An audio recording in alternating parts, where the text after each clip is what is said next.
Buenas noches a todos. En primer lugar, gustaría de agradecer la oportunidad de estar presente aquí con usted en Comité Respiratorio de la World Federation. Yo voy a estar acá junto con un colega, Pietro Boni, que es pediatra intensivista del Hospital San Pablo de Coquimbo, en Chile, y miembro de la Red Network y también de la SLACIP. Y es docente posgrado de la Universidad de Antofagasta, en Chile. Nosotros vamos a coordinar este final de sesión. Yo y Pietro. Vamos a empezar con las preguntas que ya están juntas acá. La primera pregunta que houve es de la presencia de los profesionales rehabilitadores críticos, ahí sea respiratorios, motores o psicoemocionales, son un pilar fundamental para reducir la morbimortalidad residual que genera el paso del paciente por la UCI. Honestamente, por lo presentado por el doctor, vi poca, escasa representatividad de este tipo de profesionales en Latinoamérica. ¿Cómo cree usted que esta situación podría mejorarse? Por favor, doctor Sebastián. Hola, buenas noches, ¿cómo están todos? Sí, es una muy buena pregunta y la verdad que bastante bueno en el sentido de lo que tenemos que empezar a hacer hoy en día, tanto en las unidades de cuidado intensivo a nivel mundial, en realidad. En primer lugar, sabemos que la sobrevivencia de los pacientes pediátricos y también neonatales ha ido en aumento en los últimos años. O sea, sabemos que ya los pacientitos neonatales, que antiguamente con semanas de gestación muy bajas tenían muy poca probabilidad de sobrevivir, ahora están sobreviviendo mucho más. Las tecnologías están mejorando mucho lo que es la atención médica de salud, ¿cierto? Y por lo tanto la sobrevida es mucho mayor en nuestros pacientitos. Pero a la vez, si tenemos más sobrevida, también tenemos mayores morbilidades y mayores complicaciones en que están saliendo nuestros pacientes.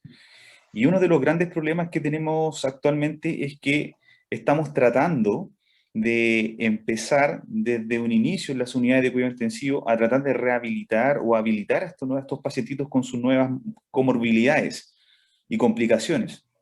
El asunto es que en la unidad de cuidado intensivo, como es una etapa más aguda del paciente, cuesta a veces poder lograr bien este hilo de rehabilitación. Probablemente lo que tenemos que empezar a buscar ahora es ver las mejores estrategias de tener grupos o unidades que se especialicen en unidades crónicos, ¿ya? Principalmente, o con cuidados especiales, como algunas unidades que existen. Acá actualmente en Chile, el hospital que principalmente está llevando más o menos este ritmo de rehabilitación de estos pacientitos, sobre todo para hacerle un seguimiento y que posteriormente se puedan ir en las mejores condiciones hacia su casa, en este caso que se llama Urasi, la pesquisa de tomar estos pacientes lo más agudo posible, que tienen probablemente mayor probabilidad de morbilidades y de mayor complicación en su funcionalidad, y tratando de ir rehabilitando o habilitando en todo un proceso a través de multiprofesionales, y que posteriormente van haciendo un seguimiento, y no solamente en el ámbito hospitalario, sino que también en un ámbito posteriormente en atención primaria, o digámoslo así, en atenciones de lugares de profesionales donde no están cercanos al hospital. Obviamente yo creo que eso es uno de los grandes desafíos que tenemos hoy en día, no solamente acá en Chile, sino que yo creo que en la gran mayoría de los países a nivel mundial. Y creo que se tiene que dar la importancia de hacerle seguimiento a estos pacientes crónicos que cada vez vamos teniendo mucho más. Ahora, si hablamos en cuanto a proporción de esta cantidad de pacientes, probablemente mucho menor que la cantidad de pacientes agudos.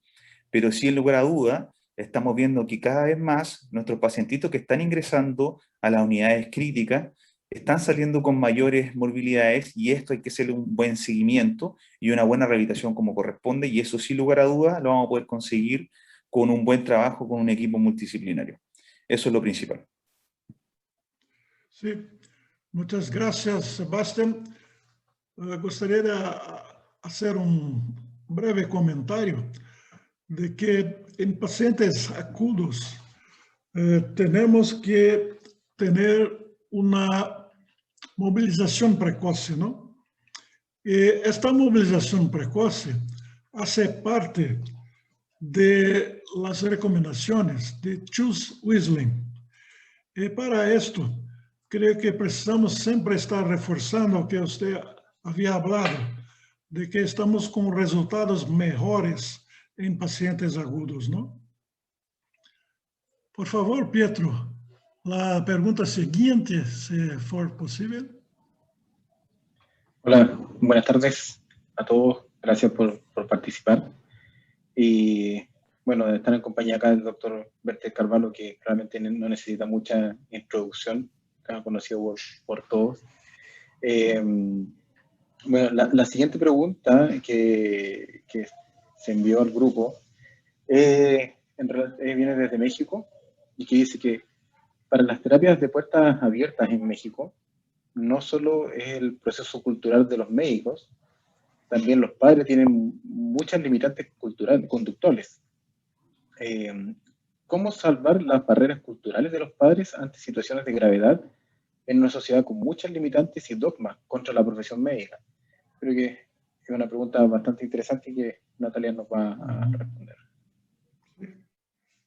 Ok, bueno, pues nuevamente un saludo para todos y pues muy complacida de estar acá compartiendo estos temas que, bueno, nos apasionan a todos los que nos convocamos el día de hoy.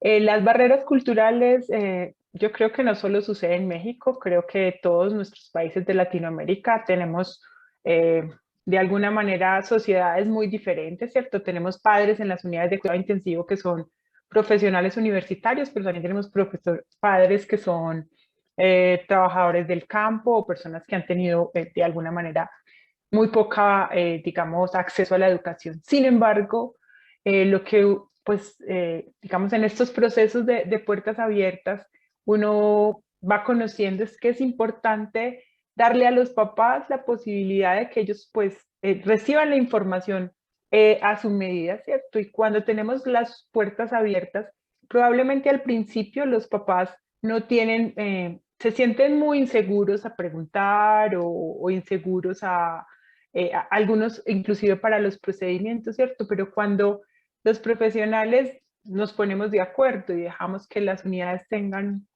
las puertas abiertas, este proceso se va volviendo mucho más fácil y con el pasar de los días, que también los papás tienen de alguna manera una, digamos, una aceptación diferente de la enfermedad o del proceso que llevó a los niños a las unidades de cuidado intensivo, es también más fácil que la comunicación sea mucho, digamos, más fluida, inclusive que cuando tenemos las unidades con visitas esporádicas, ¿cierto? Porque cuando un papá llega a la unidad, y creo que es aún más difícil para alguien que, pues, que nunca ha estado en un hospital, aunque es difícil para todos, ¿cierto? Pero cuando un papá solo llega por un ratico y ve a su niño conectado a un montón de equipos que nunca había visto, un niño que está gravemente enfermo, es mucho más difícil de alguna manera digerir la información. Entonces, tenemos mucho que hacer para lograr tener las puertas abiertas, pero yo puedo decir que desde,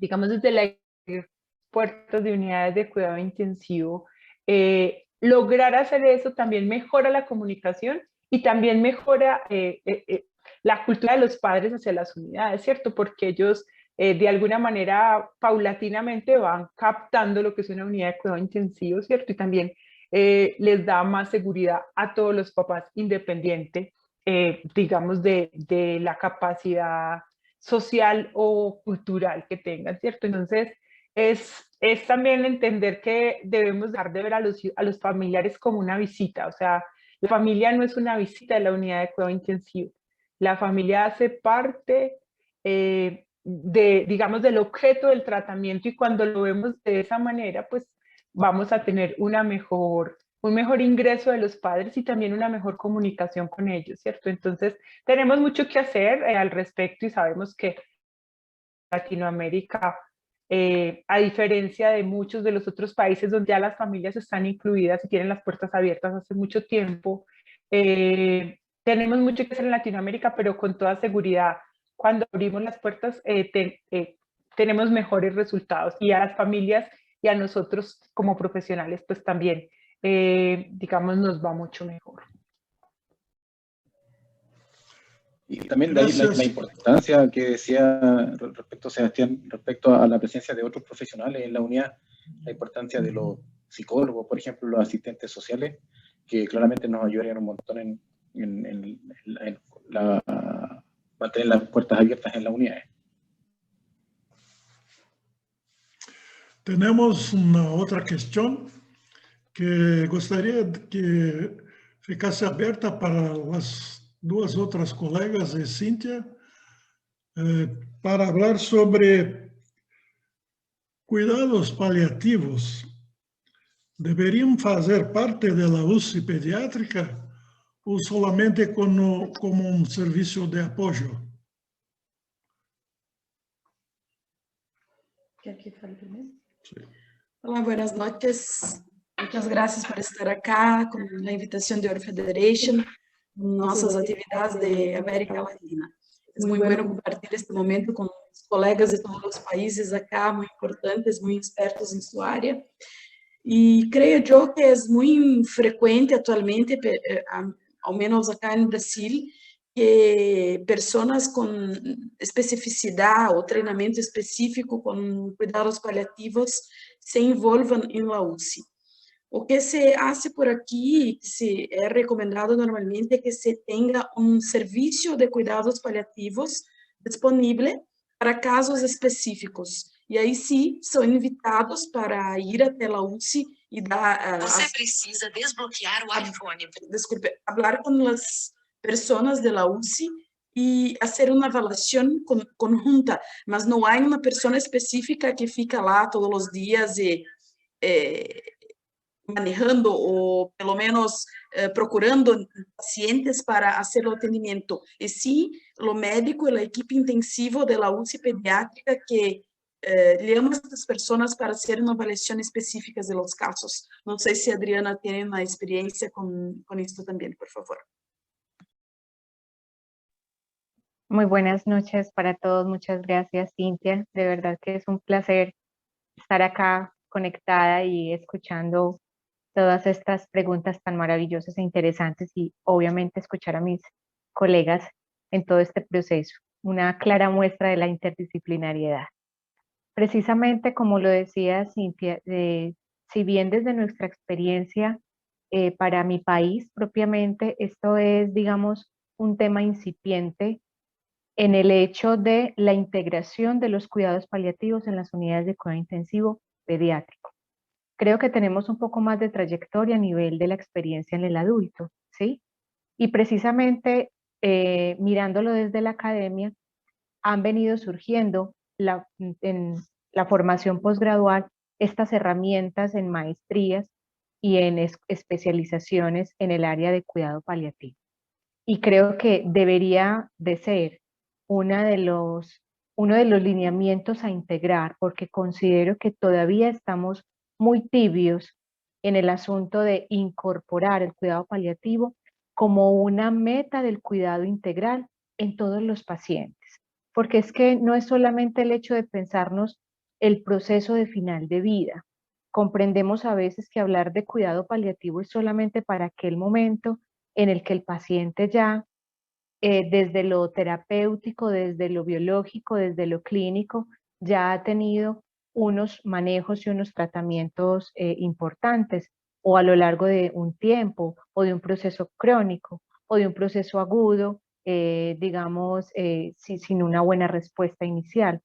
El asunto del paliativo tiene que estar en el escenario todo el tiempo, porque es incluso el hecho de pensarnos también cómo es ese manejo del dolor, cómo es que le explicamos y abordamos a las familias precisamente para que comprendan si es un proceso agudo, cuál va a ser el manejo de ese proceso patológico en ese niño y cómo la familia puede abordar y recibir esa información de una manera mucho más, digamos, cercana, mucho más clara, que era parte de lo que de pronto decía Natalia.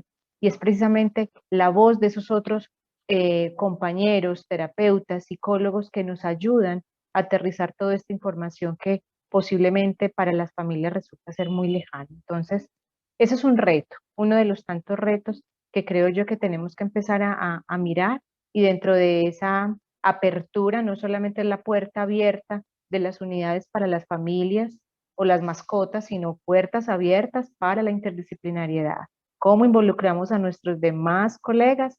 ¿Cómo es que nos llevamos a crear esos escenarios de verdad de staff y de reuniones donde todos tengamos una voz y podamos sentar en medio del análisis individual de cada paciente lo mejor para brindarle esos cuidados que cada niño y cada familia se merece en la unidad de cointención? Gracias.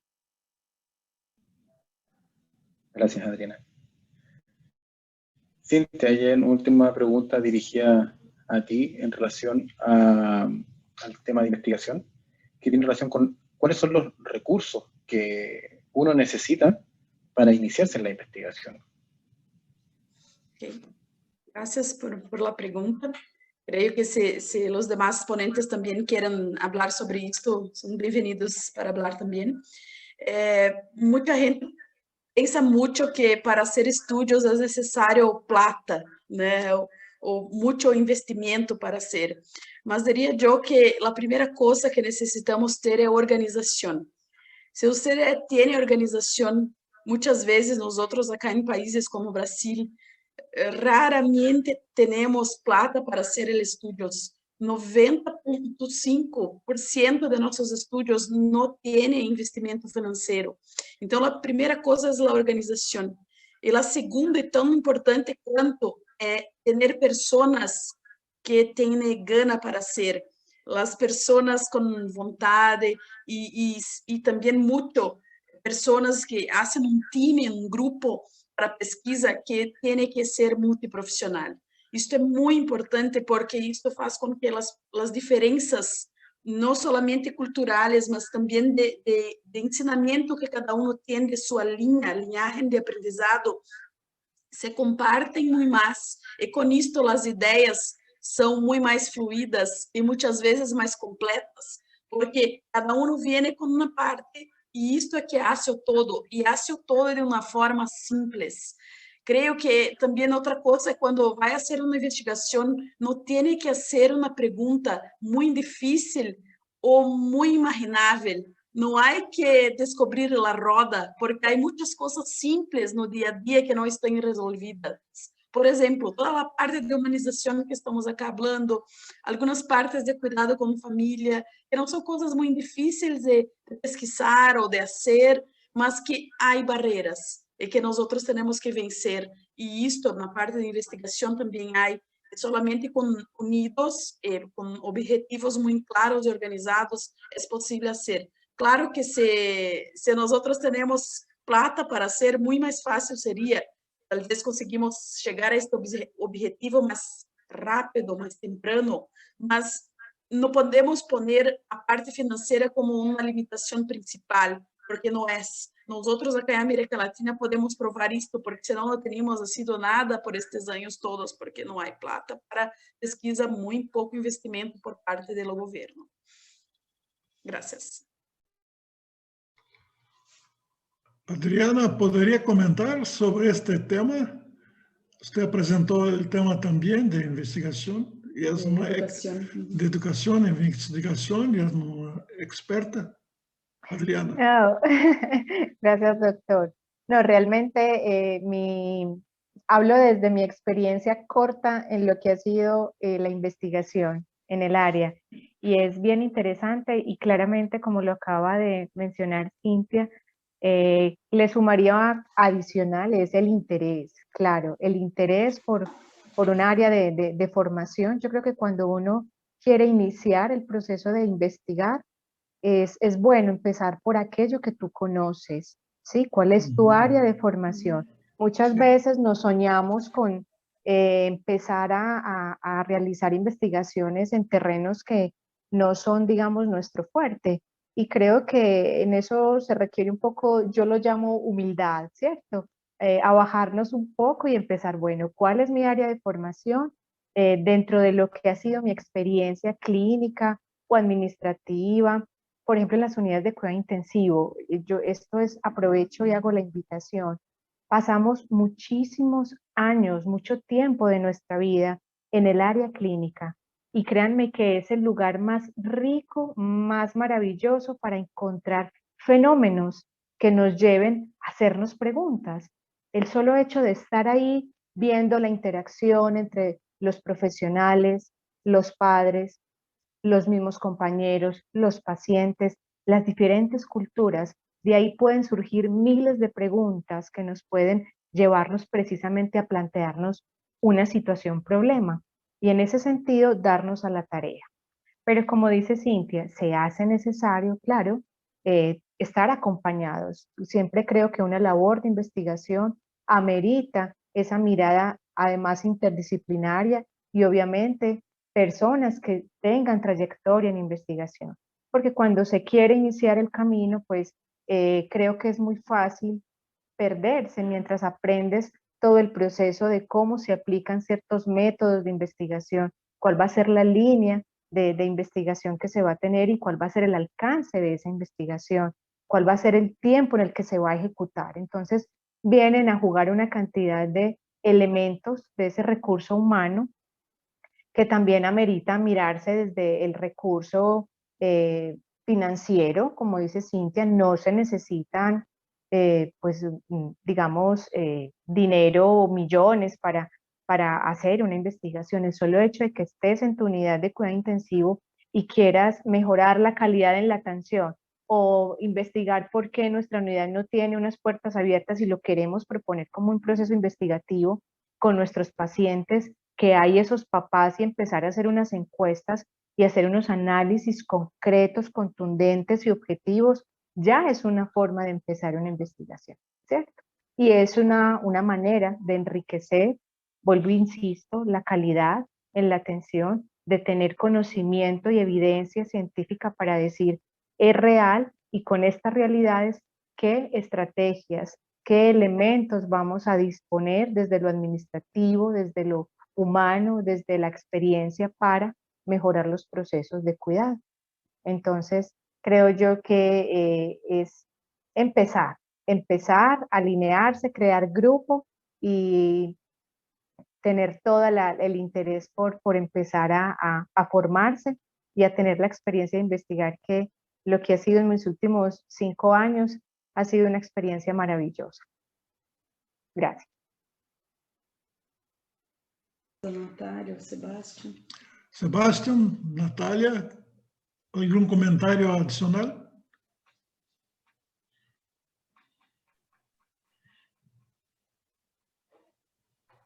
Sí, yo pues reforzar como lo que uno de los conceptos que Adriana pues, y Cintia también tocaron, pero es como la invitación a las personas que, o sea, como a que la investigación sea parte de nuestro quehacer diario, ¿cierto? Como nosotros vivimos en las unidades de cuidado intensivo todo el tiempo y nos parece que eso es como lo habitual y así sucede y creemos que a veces yo creo que valoramos poco mucho de nuestro trabajo y creemos que no vale la pena como hacerle un seguimiento especial. Entonces, yo pienso que parte de la investigación también tiene que decirle, pues es como darle valor a eso que hacemos y se valoriza cuando lo presentamos, ¿cierto? Y cuando podemos compartirlo con los otros. Cuando uno, o pues también eso lo puedo decir como desde lo personal, uno en la unidad a veces hace muchos cambios pequeños, por ejemplo, en la manera de fijar un catéter, por decir que es una cosa muy simple y habitual. Y le parece que, bueno, eso no le va a servir a nadie más, pero realmente cuando usted lo puede mostrar al otro y cuando usted mira y compara en esas cosas que son, ahí recurro al principito y en que a veces lo importante en el mundo son las cosas simples, ¿cierto? Y lo importante a veces es invisible a los ojos. muchas cosas de eso que tiene que ver de lo invisible del cuidado. La manera de hacerlo visible es desde el ámbito investigativo. Entonces, hacer cotidiano la investigación en nuestro cuidado, en las unidades de cuidado intensivo, creo que es un punto importante para poder aumentar esta producción, porque estoy segura y estoy segura desde el conocimiento, porque pues afortunadamente la vida nos ha dado la oportunidad de conocer muchas unidades de nuestra Latinoamérica y tenemos muchas cosas que aportarle a los demás, pero a veces nos quedamos ahí como muy metidos en nuestro micromundo. Gracias. Pietro, hay una otra cuestión, ¿no?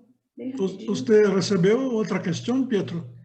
Sí, hay una última pregunta que dice relación en Latinoamérica existe una exigencia en relación a los médicos que se desempeñan en las unidades críticas, si deben ser intensivistas, tanto para las jefaturas como para el ser staff o residente de guardia. Esta es la última pregunta, ¿no, Pietro? Sí. Porque estamos con un horario casi esgotado.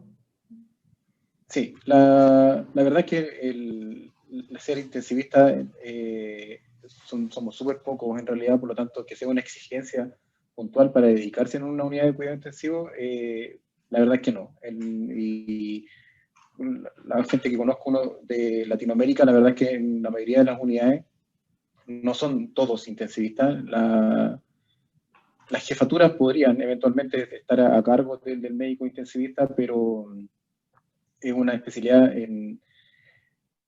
de poco desarrollo, falta mucho intensivista en Latinoamérica, por lo tanto, exigirlo como tal es bien difícil.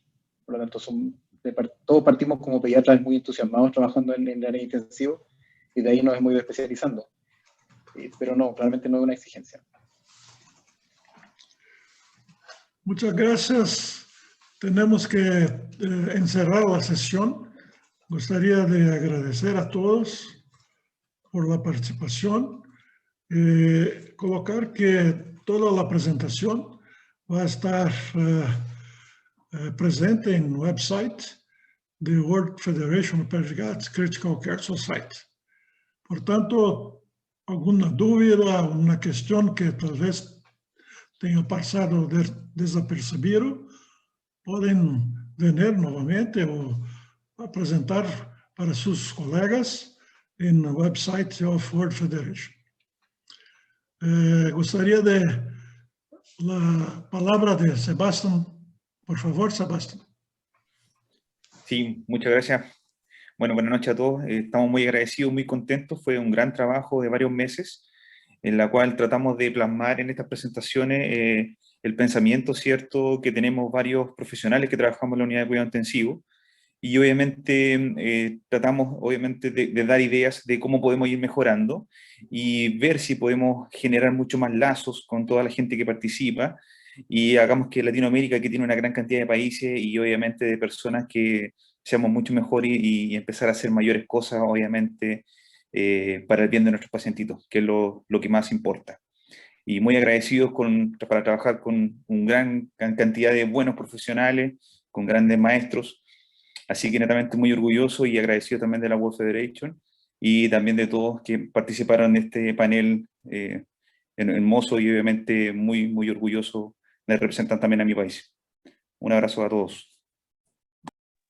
Un placer. Buenas noches. Buenas noches. Gracias a Anne-Marie. Feliz Dia de las Madres a todas las madres. Thank you very much. It was fantastic, everyone. It was fantastic. Good night. Thank you. Bye. Good night, Bye, everyone. all of you. Bye.